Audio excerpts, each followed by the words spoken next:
He's the only one who can make the decision, but Chris Bosh says not even he knows whether he's going to leave or sign to stay in Toronto. For 7 years, Bosh has been the fan favorite and face of the team, but that's mostly been a losing team. Now the time has almost arrived for both Brian Colangelo and Bosh to decide what's best for both parties. Whatever the outcome and whether or not you believe he's lived up to the hype, Raptor fans would all agree Bosh has given us enough memories to last a lifetime. As a freshman at Georgia Tech, Chris Bosh was a shining star on a below-average team.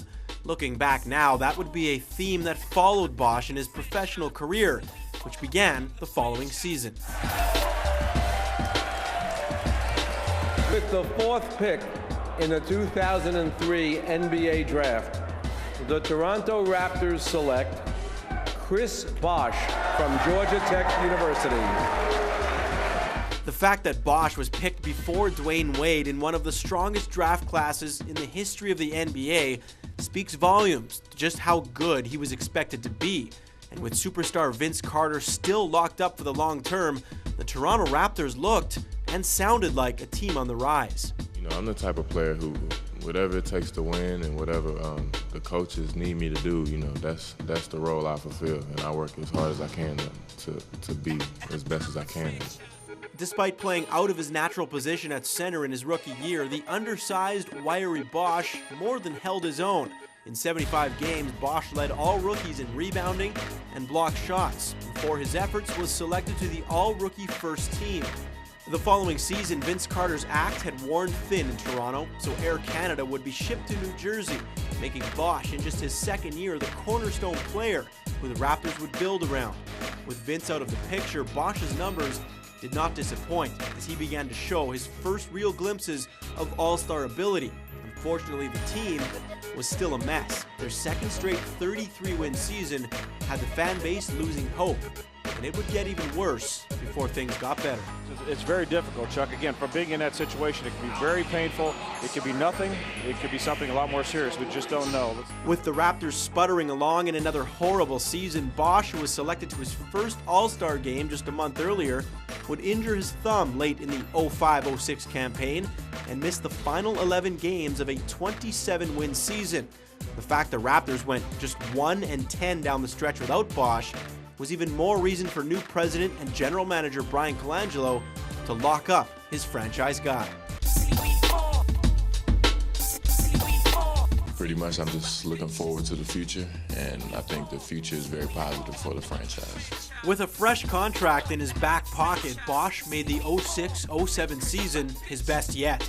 Despite a shaky 2-8 start to the campaign, Bosh had the Raptors on a roll by the All-Star break, and fans around the league were starting to take notice. Bosh would be selected for the first time as a starter in the All-Star game, trailing only LeBron James in Eastern Conference voting.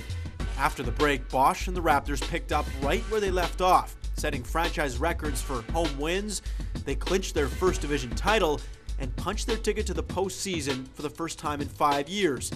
The 47-win season would go down as one of the biggest turnarounds for a team in NBA history, and most of the credit would go to CB4. Bosh was about to get his first taste of playoff basketball. As a number 3 seed, however, the Raptors would be matched up against public enemy number 1, Vince Carter, and the New Jersey Nets. Bosh's numbers were good in the series, but not great, and ultimately CB4 could not carry the team out of the first round as they fell to the Nets in Game 6. Calderon at the top of the circle. He's thrown away intercepted by Jefferson. This ball game is over, and the Raptors' season is over. It was a crushing loss for a team that looked to be ready to make some real noise in the playoffs, and unfortunately for Bosh, he and his team would never reach that level again. With Bosh failing to mesh with former number 1 overall pick Andrea Bargnani and the new-look Celtics dominating the NBA, the Raptors were again just a .500 team and an afterthought in the NBA, aside from Bosh's popular YouTube videos. Ladies and gentlemen, why don't you go get an all-star ballot right now and punch in my name. That's right. Remember it. It's Chris Bosh. Filling out these ballots is easy as cow tipping. Ain't that right, Bubba? That's right. The videos were funny, but by the time the postseason came around, most people knew the Raptors were the real joke. The Orlando Magic would make quick work of Bosh and company, manhandling Toronto in just 5 games. It was a wake-up call for Colangelo and the Raptors that changes would be paramount if the Raptors wanted to keep up with the league's elite. So Colangelo swung for the fences in acquiring Jermaine O'Neal to play alongside Bosh. I went and met with BC, and he started telling me, you know, he's crazy with it. He was just telling me the potential roster spots, every name in the draft. We've got a lot of things on the table. One is Jermaine O'Neal. Are you cool with that? And I was thinking about it for a minute. And I said, why are you asking me? Just go ahead and do what you do. I mean, that's not even a question. You can be this close to being really great, or this close to being really bad. At the time, Coach Sam Mitchell even compared having the two on his roster to the Twin Towers in San Antonio, David Robinson and Tim Duncan. But as it turned out, the deal for Toronto was a disaster, and Bosh and the Raptors only got worse. Mitchell was fired early in the season, and playoff hopes dwindled shortly after that. Bosh's stats improved slightly, and he was selected to his 4th straight All-Star game, which he actually had to miss because of a nagging knee injury. But by that time, the Raptors were 13 games under 500, and they were losing games every way imaginable. So once again, change was on the horizon. O'Neal was shipped out of town for Sean Marion in yet another attempt to surround Bosh with the right mix of talent. But suffice to say, that trade also failed to pan out. Fans and critics were starting to wonder out loud if Bosh himself wasn't the real problem. And it was a valid question, because after 6 seasons without any real success, maybe Bosh wasn't a franchise player after all.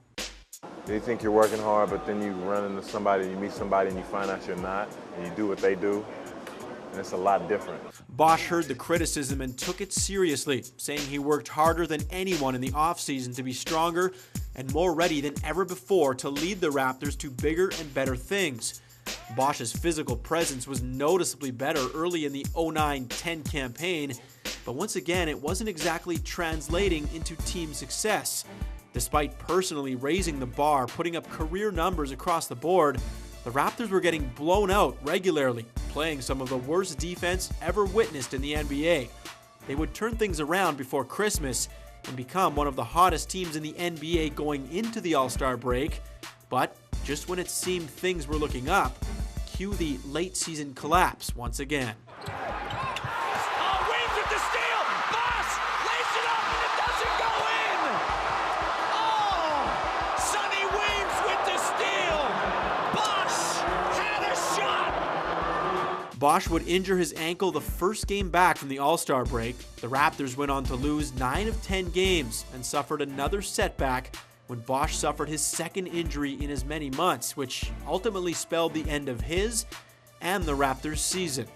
He's the team's all-time leader in just about every statistic imaginable, the first Raptor to reach 10,000 career points, and the first player you talk about when discussing Canada's team. But it has now been 5 out of 7 years that Bosh and the Raptors have missed the playoffs. Simply put, when it comes to winning, Bosh has not gotten the job done in Toronto. Now that he's a free agent on July 1st, Bosh is eligible for a 6-year, $130 million maximum contract, and he's made it clear he wants every penny. The questions remain. Is he worth the money? Does Bosh even want to stay? And do the Raptors want him back? It's a lot to think about for everyone involved, and soon we will find out where and how the next chapter in Bosh's career begins. A friend of mine always tells me, like, man, you have the greatest problem, but I wouldn't want to be in your shoes. I've only changed my life twice. I was going to college and declaring for the league. And now I'm at this point, and those took a long time. So, we'll see how it goes.